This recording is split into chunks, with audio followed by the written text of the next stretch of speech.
Hello everyone, this is Nilofar Neha Khan and welcome to our YouTube channel Shikshalaya. तो आज हम बात करेंगे आपके पॉलिटी के मोस्ट इम्पॉर्टेंट क्वेश्चन आंसर्स के बारे में और कोशिश करेंगे कि आपके सारे डाउट क्लियर कर सके। लेकिन अगर कुछ रह जाएगा तो आप कमेंट बॉक्स में कमेंट करना। पहले मैं एक चीज़ आप लोगों से कहना चाहूँगी कि कई बच्चे अभी तक मेरे पास बहुत कॉमेंट आए हैं कि कई बच्चों का एडमिट कार्ड नहीं आया है।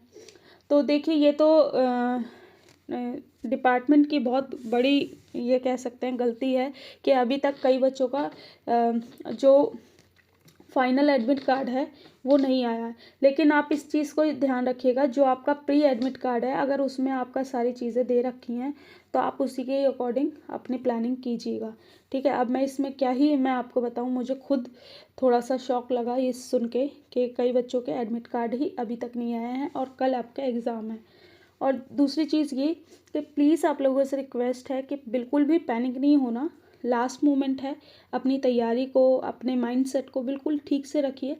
और हाँ, रात में एक काम करिएगा, रात में जल्दी सोइएगा और कोशिश कीजिएगा कि बिल्कुल अच्छी नींद लेने की। ठीक है, ताकि ईज़िली आप जो एग्ज़ाम हॉल का प्रेशर है ना उसे झेल पाएँ। ठीक है, तो चलिए शुरू करते हैं हमारी वीडियो को। और इसमें मैं बता देती हूँ हम कौन कौन से चैप्टर कवर करेंगे। देखिए, मेरी भी कल है ना रात को तबीयत सी ख़राब हो गई थी, जिसकी वजह से सारे चैप्टर तो नहीं लेकिन जितने हो पाए वो चैप्टर्स मैंने रेडी कर लिए हैं। तो इस वीडियो में हम 3 चैप्टर्स के बारे में बात करेंगे। पहला आपका है लोकतंत्र क्यों और लोकतंत्र क्या। ठीक है, ये वाला चैप्टर है। दूसरा चैप्टर है आपका संविधान निर्माण और तीसरा है चुनावी राजनीति। ठीक है, what is democracy and Y democracy. ठीक है, दूसरा चैप्टर है आपका डिज़ाइन ऑफ कॉन्स्टिट्यूशन। तीसरा चैप्टर है इलेक्टोरल पॉलिटिक्स। ठीक है, ये आपके सारे चैप्टर्स हैं जो हम इस वीडियो में कवर करेंगे। तो चलिए शुरू करते हैं। टाइम ना वेस्ट करते हुए आप लोग बिल्कुल भी पैनिक नहीं होना और जितना हो सके इन वीडियो को लाइक एंड शेयर ज़रूर कीजिएगा। देखिए, क्वेश्चन नंबर 1 है, किसी अलोकतांत्रिक देश का कोई एक लक्षण लिखिए। तो इसका लक्षण क्या हो सकता है? चुनाव आयोग का स्वतंत्र ना होना। देखिए, मैं आंसर्स और क्वेश्चन बोलती जाऊंगी और आंसर्स बताती जाऊंगी, क्योंकि ज़्यादा लंबी वीडियो करने का कोई मतलब नहीं है। सिर्फ एक रिवीजन के तौर पर मैंने ये वीडियो बनाई है आपकी। ठीक है, जहाँ लेकिन मुझे लगेगा आपको समझाने की ज़रूरत है वहाँ मैं समझा भी दूंगी। क्वेश्चन नंबर 2 है, उस नेता का नाम बताइए, ठीक है, जिसने जर्मनी में तानाशाही सरकार की स्थापना की। तो ये एज यूजुअल हिटलर का नाम है, सबको पता ही होगा। किसी एक ऐसे देश का नाम बताइए जो लोकतांत्रिक नहीं है। तो कौन सा देश है? ये चीन है। ठीक है, इब्राहिम लिंकन ने लोकतंत्र को कैसे परिभाषित किया? तो इब्राहिम लिंकन की एक तो परिभाषा बहुत इम्पोर्टेंट है।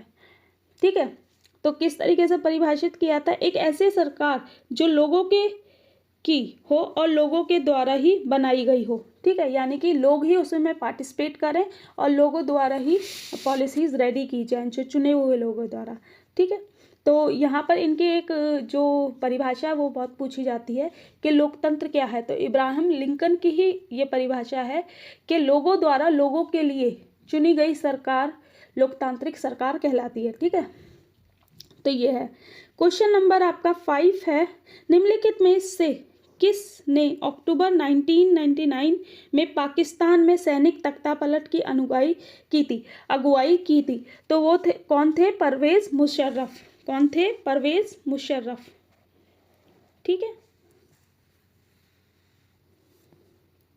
नंबर 6 है, लोकतंत्र में अंतिम निर्णय लेने की शक्ति किसके पास होनी चाहिए या किसके पास होती है? ठीक है, तो जनता द्वारा चुने गए प्रतिनिधियों के पास। ठीक है, क्वेश्चन नंबर 7 है, निम्नलिखित में से किस देश में केवल शासक दल ही चुनाव लड़ सकता है?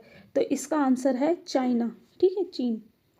देखिए, क्वेश्चन नंबर 6 जो है आपका वो है, लोकतंत्र में अंतिम निर्णय लेने की शक्ति किसके पास होनी चाहिए या किसके पास होती है? ठीक है, क्वेश्चन ये है, जनता द्वारा चुने गए प्रतिनिधियों के पास। ठीक है, और संविधान अपनी शक्ति किससे प्राप्त करता है? तो भारत की जनता से। ठीक है, ये याद रखिएगा। क्वेश्चन नंबर 7 है, निम्नलिखित में से किस देश में केवल शासक दल ही चुनाव लड़ सकता है? तो इसका आंसर है आपका चीन। ठीक है। क्वेश्चन नंबर 8 है, सऊदी अरब में समाज के किस वर्ग को वोट डालने का अधिकार नहीं है? तो यहाँ पर वोट डालने का अधिकार नहीं है, वो है महिलाएं। ठीक है। लेकिन अब एक बात याद रखिएगा, 2015 में इन्हें भी वोट डालने का अधिकार प्राप्त हो गया था। ठीक है।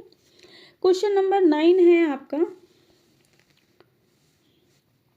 इनमें से लोकतांत्रिक कार्य हैं। देखिए, स्वतंत्र न्यायपालिका, समानता का अधिकार, निष्पक्ष चुनाव, सभी जो हैं ये लोकतांत्रिक कार्य हैं। ठीक है। क्वेश्चन नंबर 10 आपका है, मिलान करना है। ठीक है। इसमें फिजी क्या है? मूल निवासियों के वोट का मूल अधिक। ठीक है। नेपाल क्या है? नेपाल में राजा ने अपने अधिकार छोड़ने पर सहमति। ठीक है। और इसके बाद अगर बात करें चीन से क्या है? राष्ट्रीय जन संसद। और चिले का सैनिक तानाशाह की समाप्ति। और सीरिया बाथ पार्टी। ठीक है। ये संबंधित हैं एक दूसरे से। क्वेश्चन नंबर 12 है आपका, ये असेसन रीजनिंग वाला क्वेश्चन है। ठीक है। मैं कथन और कारण दोनों पढ़ देती हूँ। देखिए, किसी देश में महिलाओं को मताधिकार ना देना अलोकतांत्रिक है। कारण क्या है? लोकतंत्र नागरिकों को सम्मान में वृद्धि करता है। देखिए, लोकतंत्र में जो है वो समानता का अधिकार और स्वतंत्रता का अधिकार, ये सारे अधिकार जितने भी होते हैं वो समान रूप से बांटे जाते हैं। लेकिन यहाँ पर क्या बात हो रही है कि किसी देश में महिलाओं को मताधिकार ना देना अलोकतांत्रिक है, तो ये बिल्कुल सही है। ठीक है। और कारण क्या दे रखा है? लोकतांत्रिक नागरिकों के सम्मान में वृद्धि करता है। लोकतंत्र नागरिकों के सम्मान में वृद्धि करता है, तो ये भी सही है। तो क्वेश्चन क्या होगा कि कथन कारण दोनों सही हैं, लेकिन आपस में व्याख्या सही नहीं है। ठीक है। तो इसका आंसर क्या होगा? बी। ठीक है। कथन और कारण दोनों सही है, लेकिन कारण आर कथन ए की व्याख्या नहीं करता। ठीक है। ये याद रखिएगा। क्वेश्चन नंबर 12 है ये, 13 है, नेपाल में 2005 तक एक लोकतांत्रिक देश था? तो नहीं, नेपाल में 2005 तक लोकतांत्रिक देश नहीं था। नेपाल में लोगों के द्वारा चुनी हुई सरकार नहीं थी। ठीक है। नेपाल का राजा राजघराने में पैदा होने के कारण शासक बनता था, लेकिन 2005 के बाद स्थितियां बदल गई थी। क्वेश्चन नंबर 14 है, आप कैसे कह सकते हैं कि म्यांमार अब एक लोकतांत्रिक देश नहीं है? अपने मतों में स्पष्ट कीजिए। ठीक है। क्योंकि म्यांमार में लोकतांत्रिक शासन नहीं है। शासन के फैसले में लोगों की भागीदारी नहीं होती। पहले की तरह सैनिक अधिकारियों का दबदबा और लोगों की आज़ादी पर प्रतिबंध है। ठीक है। क्वेश्चन नंबर 15 है, क्या सऊदी अरब एक लोकतांत्रिक देश है? तो नहीं, बिल्कुल नहीं है। सऊदी अरब एक लोकतांत्रिक देश नहीं है। सऊदी अरब के शाह लोगों के द्वारा नहीं चुने जाते। जो राजा के परिवार में जन्मे होने के कारण उन्हें ये हक या कह लीजिए अधिकार पहले ही प्राप्त होता है। ठीक है। क्वेश्चन नंबर 16 है, क्या चीन एक लोकतांत्रिक देश है? तो चीन भी लोकतांत्रिक देश नहीं है। देखिए, फर्स्ट चैप्टर जो है उसमें सारी चीज़ें ना कॉन्सेप्ट पे बात की गई है, लोकतंत्र पे। ठीक है। तो इसीलिए मैंने आपके ऐसे क्वेश्चंस रखे। नहीं, चीन में चुनाव लड़ने से पहले चीनी कम्युनिस्ट पार्टी से मंजूरी आवश्यक लेनी पड़ती है। केवल कम्युनिस्ट पार्टी, उससे संबंध कुछ छोटी पार्टियों के सदस्य ही चुनाव में भाग ले सकते हैं, अन्य को ये अधिकार प्राप्त नहीं है। जैसे भारत में स्वतंत्र रूप से सब पार्टियां भाग ले सकती हैं, लेकिन चीन में ऐसी नहीं है। ठीक है। क्वेश्चन नंबर 17 है आपका, लोकतंत्र की मुख्य विशेषताएं बताइए। ठीक है। तो लोकतंत्र की मुख्य विशेषताएं क्या हैं? प्रमुख फैसले निर्वाचित नेताओं के हाथ में, स्वतंत्र और निष्पक्ष चुनावी मुकाबला, एक व्यक्ति एक वोट का मूल्य।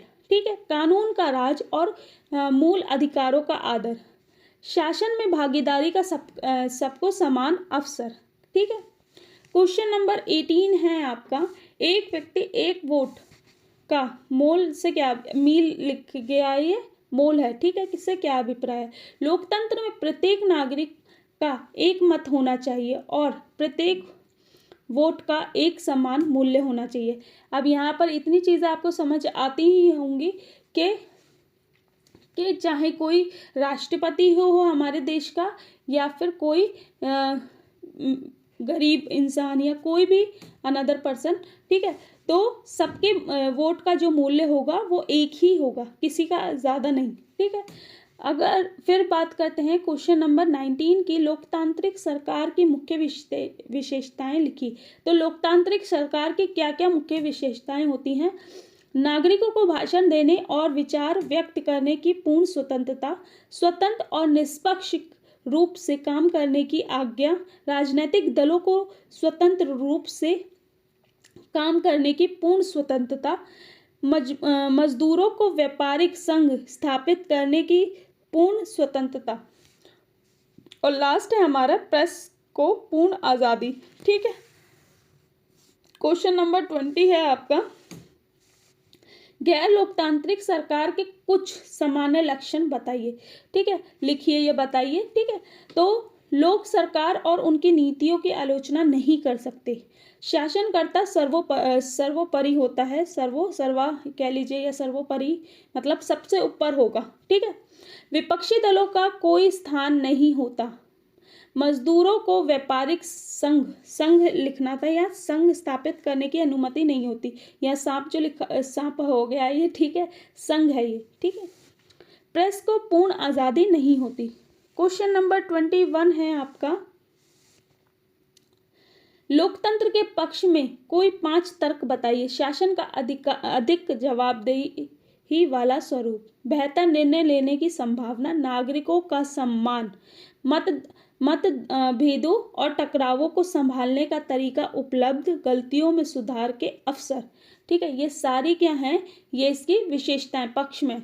और अगर बात करें विपक्ष में, ठीक है, तो क्वेश्चन नंबर 22 जो है, इसमें अगर हम बात करें तो विपक्ष में अस्थिरता की संभावना। ठीक है, फैसलों में देरी। देखिए, आपको ये बात तो पता ही होगी कि कोई भी फैसला इतनी आसानी से नहीं होता, क्योंकि जो लोकतांत्रिक सरकार है उसमें विपक्षी दल भी होता है। ठीक है, और सरकार के अलग अलग जगह से अलग अलग लोग सिलेक्ट होकर आते हैं, तो सबकी अपनी अपनी ज़रूरतें होती हैं, तो इसलिए कई बार ऐसा होता है कि एक मत नहीं हो पाता, इसलिए फैसलों में कई बार देरी हो जाती है। और भ्रष्टाचार की भी संभावना होती है, चुनावी प्रक्रिया महंगी होती हैं, कई बार ऐसा होता है कि चुनाव अगर ठीक से नहीं हुए हैं, किसी ने गड़बड़ी कर दी है, तो फिर से चुनाव करवाना, और ये चुनाव आयोग के लिए कितनी बड़ा मतलब एक खर्चा होता है। ठीक है, जो कि एक देश की अर्थव्यवस्था के लिए भी बहुत इम्पोर्टेंट रोल प्ले करता है। ठीक है, और उसके बाद जो है, सामान्य लोगों को सरकार चुनने का फैसला लेने में कठिनाई।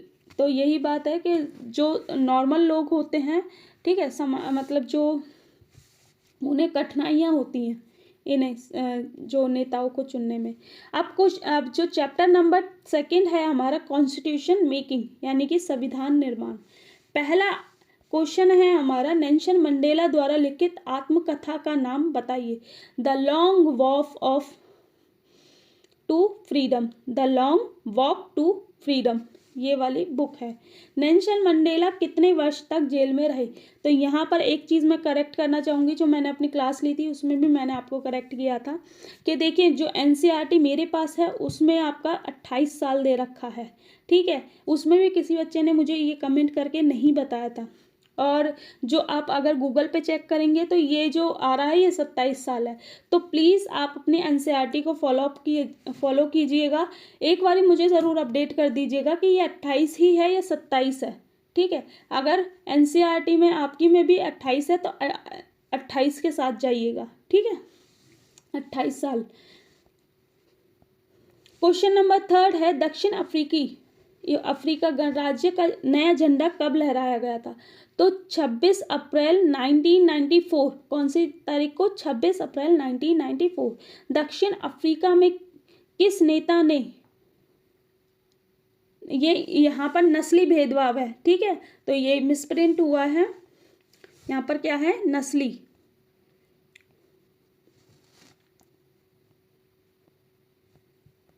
नस्ली भेदभाव का विरोध किया था, तो वो कौन थे, हमारे नेल्सन मंडेला। क्वेश्चन नंबर 5 है, रंग भेद की नीति से क्या तात्पर्य है, नस्ली भेदभाव, ठीक है, नस्ली भेदभाव है रंग भेद की नीति से। क्वेश्चन नंबर 6 है आपका, 1948 से 1994 तक रंग भेद की नीति किस देश में चलती रही, तो ऑब्वियस सी बात है दक्षिण अफ्रीका में चलती रही। क्वेश्चन नंबर 7 है, किस पार्टी ने दक्षिण अफ्रीका में आज़ादी की लड़ाई लड़ी थी, तो कौन सी पार्टी थी, अफ्रीकी नेशनल कांग्रेस, कौन सी थी, अफ्रीकी नेशनल कांग्रेस। क्वेश्चन नंबर 8 है, निम्नलिखित में से किस औपनिवेशिक कानून से भारतीय संविधान ने बहुत सी धाराएं अपनाई थी, तो देखिए कौन सी धाराएं, कौन सा कानून था, तो ये 1935 का भारत शासन अधिनियम, ठीक है, भारत शासक अधिनियम, ठीक है, इसे सरकार कानून भी कह सकते हैं, लेकिन भारत शासन अधिनियम जो था उसमें से डायरेक्टली चीज़ें उठाई गई थी, ठीक है, आपके संविधान में, ठीक है, ये याद रखिएगा। क्वेश्चन नंबर 9 है आपका, भारतीय संविधान निर्माण में निम्नलिखित नेताओं और उनकी भूमिका का वर्णन करें। देखिए ये बहुत इंपॉर्टेंट रोल प्ले करेगा जो निर्माण में, देखिए एक क्वेश्चन तो एज यूजुअल हर बार हर जगह देखने को मिलता है, प्रारूप समिति के अध्यक्ष, तो एज यूजुअल हमारे डॉक्टर भीमराव अंबेडकर सर, ठीक है। इसके बाद अगर हम बात करें श्री मोतीलाल नेहरू, ये इन्होंने क्या करा था, वर्ष 1928 में भारत का संविधान दिया था, ठीक है, मतलब अंग्रेज़ों ने ये कहा था कि अगर तुम में हिम्मत है तो अपना खुद का संविधान लेके आए, ठीक है, तो तब जो श्री मोतीलाल नेहरू थे, इन्होंने कोशिश की थी, लेकिन ये कोशिश भी बहुत ज़्यादा इम्पोर्टेंट रोल प्ले करती है, क्योंकि अभी तक भारतीयों को इस तरीके से समझा ही नहीं जाता था, ठीक है। और जो है राजेंद्र प्रसाद, ये क्या थे, संविधान अध्यक्ष थे संविधान सभा के, और श्रीमती सरोजनी नायडू सदस्य थी संविधान सभा की, ठीक है। अब यहाँ पर कुछ फिलिंग द ब्लैंक्स टाइप में हैं, तो ये इम्पोर्टेंट है, इन्हें याद रखिएगा। भारतीय संविधान 26 नवंबर 1949 को तैयार हो गया था, देखिए तैयार 2 महीने पहले ही हो गया था, और लागू कब हुआ था, यहाँ पर बच्चे बहुत कंफ्यूज होते हैं, तो तैयार कब हुआ था, 26 नवंबर 1949 को, लेकिन लागू की अगर बात करें तो 26 जनवरी 1950 को लागू हुआ, ठीक है। भारतीय संविधान सभा लिखने वाली सभा में कुल कितने सदस्य थे, तो 299 सदस्य थे, ठीक है। महात्मा गांधी ने 1931 में संविधान से अपनी अपेक्षा के बारे में यंग इंडिया पत्रिका में लिखा था, तो यंग इंडिया किसकी पत्रिका थी, पहली बात तो ये महात्मा गांधी की थी। अब रंगभेद से क्या तात्पर्य है, तो रंगभेद नस्ली भेदभाव पर आधारित उस व्यवस्था का नाम है जो दक्षिण अफ्रीका में विशिष्ट तौर पर चलाई गई। दक्षिण अफ्रीका पर यह व्यवस्था यूरोप के गोरों लोगों ने लादी थी। क्वेश्चन नंबर 13 है आपका, दक्षिण अफ्रीका के स्वतंत्रता संग्राम के बारे में लिखिए। देखिए इनका जो संघर्ष था वो बहुत लंबा चला था। इन्होंने स्वतंत्रता संग्राम जो शुरू हुआ था इनका, वो 1950 से ही शुरू हो गया था, जब भारत में संविधान अपनाया गया था, ठीक है। लेकिन जो इनका संघर्ष चला, कब तक चला, 1994 तक चला, और 1994 में जाकर इन्हें स्वतंत्रता प्राप्त हुई। यूरोपीय अल्पसंख्यक गोरों की सरकार स्थानीय काले लोगों पर अत्याचार करती रही, ठीक है। दक्षिण अफ्रीकी नेता नेल्सन मंडेला ने रंगभेद से चलने वाले शासन की व्यवस्था के विरुद्ध आवाज उठाई। अफ्रीकी नेशनल कांग्रेस के झंडे तले गोरों के विरुद्ध मजदूर संगठन और कम्युनिस्ट पार्टी भी शामिल हैं, ठीक है। अब इसमें क्या हुआ, 1994 में चुनाव की घोषणा की गई जिसमें लोकप्रिय अफ्रीकी नेशनल नेता नेल्सन मंडेला की जीत हुई और उन्हें स्वतंत्र दक्षिण अफ्रीका का पहला राष्ट्रपति चुना गया। तो यहाँ पर एक क्वेश्चन और बन सकता है कि पहला राष्ट्रपति कौन था दक्षिण अफ्रीका का, तो ये भी हो सकता है। और ये भी पूछा जा सकता है कि स्वतंत्र दक्षिण अफ्रीका का पहला राष्ट्रपति कौन था। ठीक है, तो वो आप लैंग्वेज चेंज हो सकती है लेकिन आंसर नहीं। ठीक है। क्वेश्चन नंबर 14 है, संविधान के प्रमुख कार्य क्या है? विभिन्न तरह के लोगों के बीच जरूरी भरोसा और सहयोग विकसित करना, स्पष्ट करना कि सरकार गठन कैसे होगा, सरकार का गठन कैसे होगा और किसे फैसले लेने का अधिकार होगा। ठीक है। सरकार के अधिकारों की सीमा तय करना और नागरिकों के अधिकार बताना। ठीक है। अच्छे समाज के गठन के लिए लोगों की आकांक्षाओं को व्यक्त करना। ठीक है, तो ये हमारे संविधान के मुख्य कार्य हैं। ठीक है। क्वेश्चन नंबर 15 है, भारतीय संविधान को दिशा देने वाले शब्द पंथ निरपेक्ष, गणराज्य, लोकतंत्र, बंधुत्वता और समानता का अर्थ लिखिए। ये बहुत इंपॉर्टेंट है, इसीलिए मैंने इस क्वेश्चन को रखा है क्योंकि आपको इधर से क्वेश्चन देखने को मिलेगा ही मिलेगा। देखिए, भारतीय संविधान को दिशा देने वाले जो शब्द हैं, पंथ निरपेक्ष, गणराज्य, लोकतंत्रात्मक, समानता और बंधुत्वता। ठीक है। पंथ निरपेक्ष का मतलब होता है जब देश में सभी धर्मों को समान अधिकार हो और देश का कोई धर्म ना हो। ठीक है, मतलब समान अधिकार से हर धर्म को मान्यता हो। तो यहाँ पर भारत उस कैटेगरी में आता है। भारत का अपना कोई धर्म नहीं है, लेकिन भारत सभी धर्मों को समान रूप से लेकर चलता है। नागरिकों को किसी भी धर्म को मानने की पूर्ण स्वतंत्रता, लेकिन कोई धर्म आधिकारिक नहीं होना। यही देखो, मैंने सिंपल लैंग्वेज में बता दी, इसमें थोड़ा सा शब्दों का हेर फेर है। ठीक है, तो राज्य का खुद का कोई धर्म ना होना, लेकिन सभी धर्मों को समान रूप से समानता और सम्मान देना। ठीक है। गणराज्य का मतलब होता है शासन का प्रमुख लोगों द्वारा चुना हुआ व्यक्ति होगा। ठीक है, जो कि देश के नागरिकों में कोई भी नागरिक हो सकता है। ठीक है, यानी कि वंश परंपरा के थ्रू नहीं कोई सिलेक्ट होकर आएगा, राष्ट्रपति का चुनाव ही होगा और इनडायरेक्टली ये भारत के लोग ही करते हैं। ठीक है, तो लोकतंत्रात्मक, सरकार का एक ऐसा स्वरूप जिसमें लोगों को समान राजनीतिक अधिकार प्राप्त हैं। ठीक है। समता, कानून के समक्ष सभी समान होंगे। ठीक है, लोग बराबर हैं, ये समान होंगे। बंधुत्वता, हम सब एक आचरण करें जैसे कि एक परिवार के सदस्य हों। कोई भी नागरिक किसी दूसरे नागरिक को अपने से कमतर ना माने। ठीक है, मतलब भाईचारा का, बंधुत्वता का मतलब होता है भाईचारा। ठीक है। क्वेश्चन नंबर देखिए, ये हमारा कौन सा था, 15 था, तो ये 16 है, ये नंबरिंग गलत हो गई है। 16 क्वेश्चन है, संविधान क्या है? संविधान लिखित नियमों की एक ऐसी किताब है जिसे किसी देश में रहने वाले लोग सामूहिक रूप से मानते हैं। संविधान सर्वोच्च कानून है। संविधान लोगों के बीच आपसी संबंध तथा लोगों और सरकारों के बीच के संबंध तय करता है। क्वेश्चन नंबर 16 है, संविधान क्यों आवश्यक है? देखिए 17 है ये क्वेश्चन नंबर, लेकिन नंबरिंग गलत है। ठीक है, तो लोकतांत्रिक सरकार का निर्माण और उसके कार्य तय करने के लिए सरकार के विभिन्न अंगों के अधिकार क्षेत्र तय करने के लिए, सरकार को अपनी शक्तियों के दुरुपयोग से रोकने के लिए, नागरिकों के अधिकार सुरक्षित करने के लिए, अच्छे समाज के गठन के लिए। ठीक है। क्वेश्चन नंबर आपका ये 18 है। ठीक है, संविधान संशोधन से क्या तात्पर्य है? तो देश के सर्वोच्च विधायी संस्था द्वारा उस देश के संविधान में किए जाने वाले बदलाव को संविधान संशोधन कहते हैं।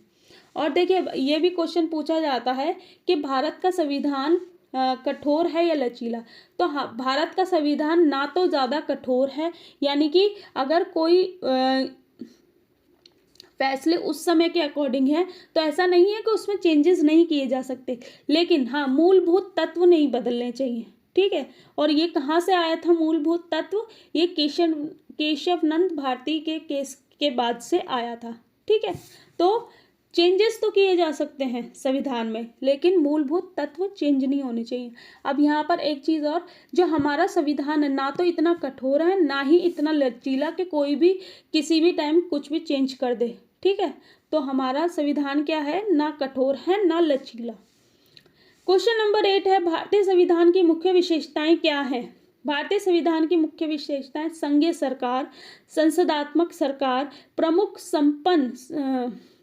संपन्न लोकतांत्रिक गणराज्य, पंथ निरपेक्ष राज्य, स्वतंत्र और निष्पक्ष न्यायपालिका, मूल अधिकार राज्य के नीति निर्देशक तत्व, सिद्धांत कह लीजिए या तत्व कह लीजिए, ठीक है। क्वेश्चन नंबर 9 है आपका, देखिए ये 20 होगा, क्वेश्चन नंबर 20 होगा।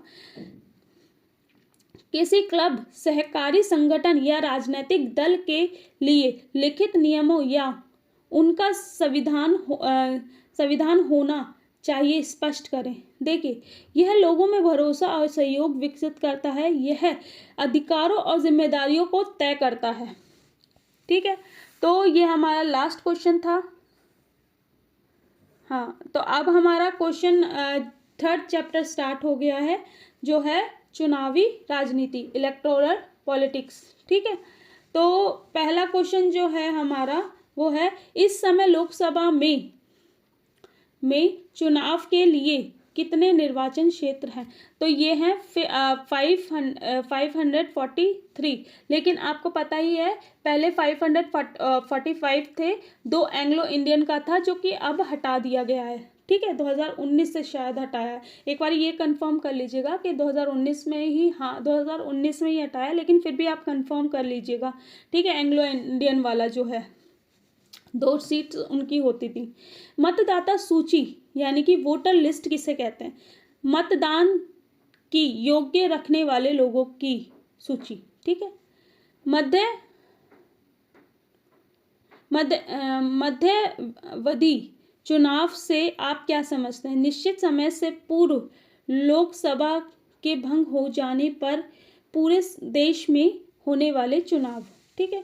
क्वेश्चन नंबर 5 है, क्षेत्रफल के अनुसार देश का सबसे बड़ा लोकसभा निर्वाचन क्षेत्र है लद्दाख, ठीक है। कौन सा है? लद्दाख। देखिए, ये जो जितने भी फैक्ट मैं बता रही हूँ यह सब आपके एनसीईआरटी में है, तो इसलिए मैं इन्हें लेके आई हूँ, ठीक है। क्षेत्रफल के अनुसार देश का सबसे छोटा लोकसभा निर्वाचन क्षेत्र कौन सा है? चांदनी चौक। क्वेश्चन नंबर 7 है आपका, सरकारी अधिकारी चुनावों में किसके आदेश का पालन करते हैं? तो ये एज यूजुअल आपको ये चीज़ पता ही होगी कि चुनावों में जो सारी चीज़ें फॉलो की जाती हैं वो आपके इलेक्शन कमीशन यानी कि चुनाव आयोग द्वारा तय की जाती हैं। लोकसभा में अनुसूचित जातियों के लिए कितनी सीटें आरक्षित हैं? तो ये 84 हैं, ठीक है। और यहीं पर अगर बात करें लोकसभा में अनुसूचित जनजाति के लिए कितनी सीटें आरक्षित हैं, तो ये है 47, ठीक है, शेड्यूल्ड ट्राइब्स के लिए, ठीक है। यहाँ पर बात की गई है एससी के लिए क्वेश्चन नंबर 8 में, और यहाँ पर एसटी की बात की गई है, ठीक है। क्वेश्चन नंबर देखिए, यहाँ पर बहुत इंपॉर्टेंट पॉइंट्स हैं वो मैं लेके आई हूँ आपके लिए।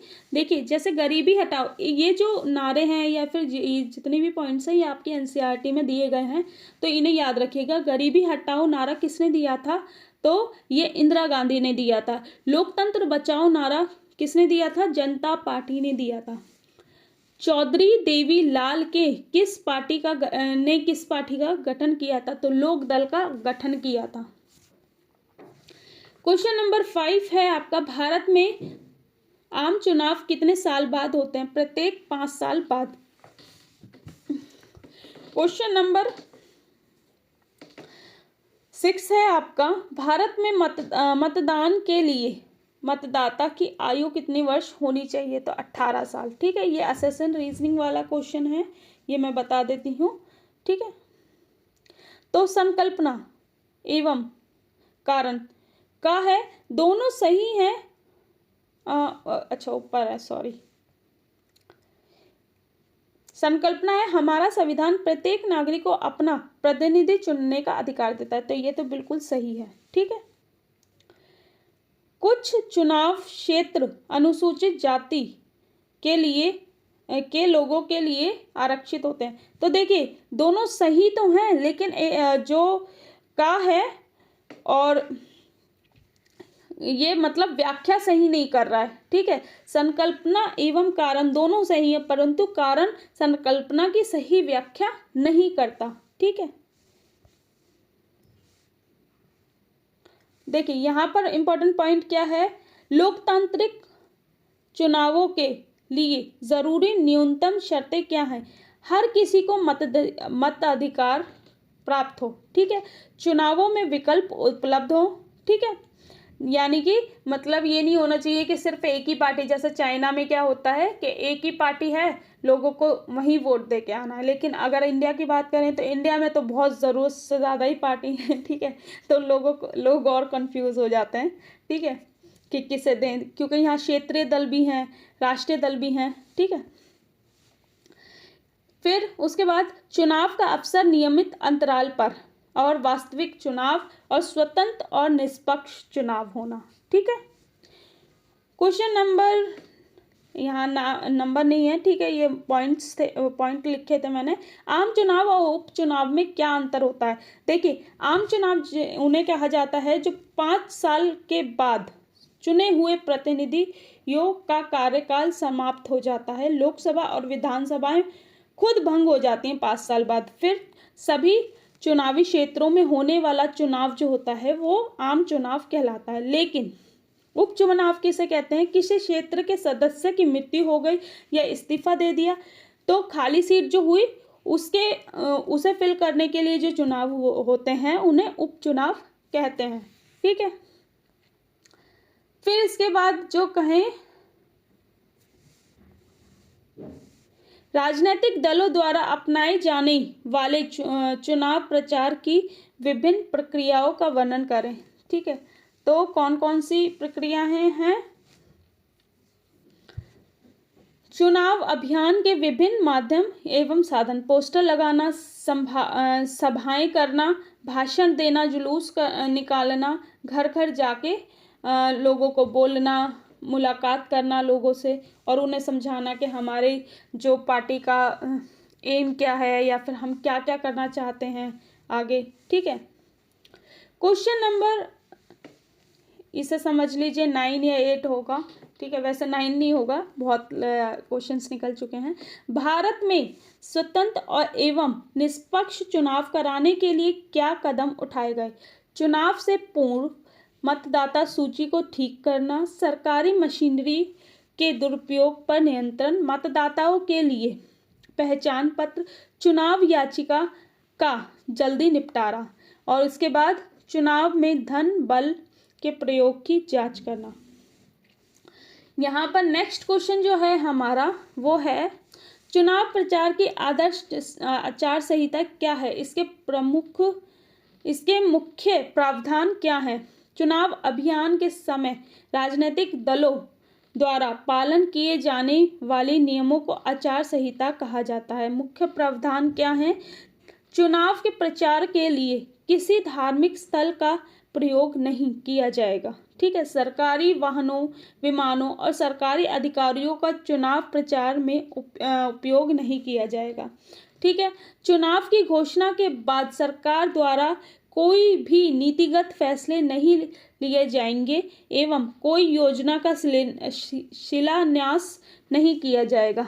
ठीक है, अब नेक्स्ट क्वेश्चन है हमारा, चुनावी कानून के अनुसार चुनावों के दौरान कोई भी उम्मीदवार या पार्टी क्या काम नहीं कर सकती? ठीक है, तो क्या काम नहीं कर सकती? चुनावी कानूनों के अनुसार देखिए, मतदाताओं को प्रलोभन, घूस देना या धमकी देना ये नहीं। ठीक है। जाति धर्म के आधार पर वोट मांगना, चुनावी अभियानों सरकारी संसाधनों का उपयोग करना, ठीक है। क्या चुनावी अभियानों के लिए चुनावी अभियानों के लिए सरकारी संसाधनों का उपयोग नहीं करना, ठीक है। लोकसभा चुनाव में एक क्षेत्र में 25 लाख या विधानसभा में 10 लाख से ज़्यादा का खर्च नहीं कर सकते आप अपने प्रचार में, ये ज़रूर याद रखिएगा। लोकसभा में कितने, 25 लाख, और विधानसभा में आपका 10 लाख से ज़्यादा। क्वेश्चन नंबर, देखिए यहाँ आप 7 आ गया, बहुत सारे क्वेश्चन निकल चुके हैं, बहुत गड़बड़ी हुई है मुझसे, ये जो क्वेश्चन नंबर उल्टे सीधे हो गए। भारतीय चुनाव आयोग के अधिकार क्या है? चुनाव अधिसूचना जारी करने से लेकर नतीजे की घोषणा तक चुनाव प्रक्रिया का संचालन, आदर्श चुनाव आचार संहिता लागू करना तथा उल्लंघन करने वालों को, उम्मीदवारों और दलों को दंडित करना, चुनावों के दौरान सरकार को दिशा निर्देश मानने का आदेश देना, सरकारी अधिकारियों को अपने अधीन करने, उनसे चुनावी कामकाज लेना, जिन मतदान केंद्रों पर चुनाव ढंग से नहीं हुआ है वहां दोबारा चुनाव करवाना, ठीक है। नेक्स्ट क्वेश्चन है आपका, भारतीय चुनाव आयोग के सामने क्या क्या चुनौतियां आती हैं? तो भारतीय चुनाव आयोग के सामने क्या क्या चुनौतियां आती हैं? ज़्यादा पैसे वाले उम्मीदवारों और पार्टियों द्वारा गलत तरीके से अपनाने पर रोकथाम, ठीक है। आपराधिक पृष्ठभूमि और संबंधों वाले उम्मीदवारों पर लगाम कसना, पारिवारिक संबंधों की बुनियाद पर टिकट मिलने पर रोकथाम,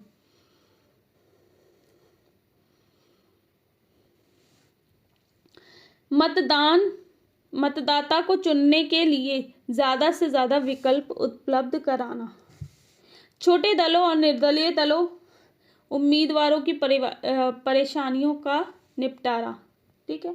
नेक्स्ट क्वेश्चन है, निर्वाचन प्रक्रिया के विभिन्न चरणों का वर्णन कीजिए। निर्वाचन प्रक्रिया के जो विभिन्न चरण हैं, चुनाव की घोषणा, प्रत्याशियों का चयन, नामांकन पत्र भरना, चुनाव चिन्ह का आवंटन, ठीक है, राजनीतिक दलों द्वारा चुनावी घोषणा पत्र जारी करना, चुनावी अभियान, मतदाता और मतों की गणना करना, ठीक है। अब ये हमारा क्वेश्चन है, लास्ट क्वेश्चन है ये, भारतीय चुनावों को लोकतांत्रिक क्यों माना जाता है? भारतीय चुनावों को लोकतांत्रिक मानने के कारण है स्वतंत्र चुनाव आयोग, चुनावों में लोगों की बढ़ती भागीदारी, चुनाव नतीजे को स्वीकार करना।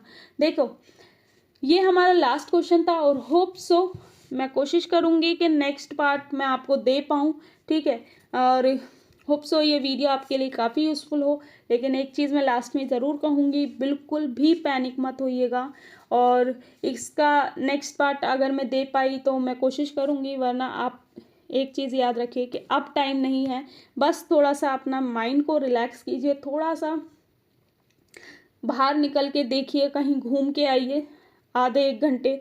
इससे क्या होगा, माइंड रिलैक्स होगा और अच्छे से घर में बैठिए, घर वालों के साथ हैं। बस एट दी एंड कहने का मेरा मतलब ये है कि अपने माइंड को थोड़ा सा रिफ्रेश कर लीजिएगा। एग्ज़ाम देने से पहले किसी भी तरीके का कोई भी प्रेशर मत लीजिएगा, और ऑल द बेस्ट। जैसा भी आप लोगों का एग्ज़ाम जाए, प्लीज़ कमेंट बॉक्स में कमेंट करके या फिर चैनल पे ज़रूर बताइएगा कि आप लोगों का कैसा एग्ज़ाम गया, ठीक है।